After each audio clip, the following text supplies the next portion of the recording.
Already என்னோடய grocery சாகசம் பார்த்துட்டீங்க. இப்போ நீங்கள் பார்க்க போகிறது பெயிண்டிங் சாகசம். ஸோ நான் கொச்சினில் இருக்கும்போது சுக்கோயோன்னு ஒரு கடைக்கு போனேன்.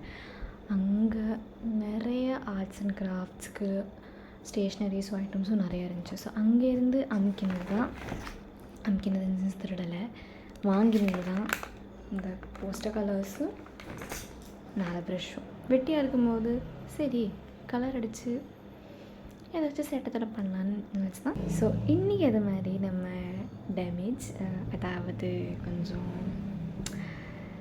சேஞ்ச் பண்ண போகிறது, கொஞ்சம் இன்னும் கூட பெட்டர் ஆக்க போகிறது என்னுடைய சார்ஜிங் போர்ட்டை.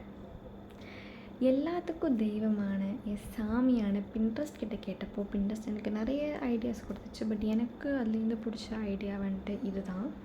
ஸோ நான் இதுதான் பண்ண போகிறேன் என்னுடைய சார்ஜிங் போர்ட்டில். அண்ட் நான் யூஸ் பண்ண போகிறது ஐ கெஸ் இந்த very very very very thin brush. இந்த ப்ரஷ்ஷும் I guess plus pink and white and green paint.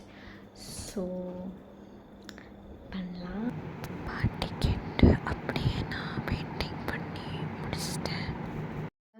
கிட்டத்தட்ட 1 ஹவரில் நான் முடிச்சிட்டேன். This is the final output. It's not perfect again, exact டிக்டோ சேமும் இல்லை. பட் என்னால் எவ்வளோ அவுட்புட் கொடுக்க முடியுமோ அவ்வளோ நான் கொடுத்து ட்ரை பண்ணியிருக்கேன். And I love it. சிம்பிளாக இருந்த ஒரு விஷயத்தை இவ்வளோ க்யூட்டாக மாட்டுறது, I love it with my own கலை பை த வே. ஸோ இதுதான் இன்றைக்கி நான் பண்ணது. And I hope you guys enjoyed it. So அடுத்த வீடியோவில் நான் என்ன வேலை பண்ணணும்னு பார்க்கலாம்.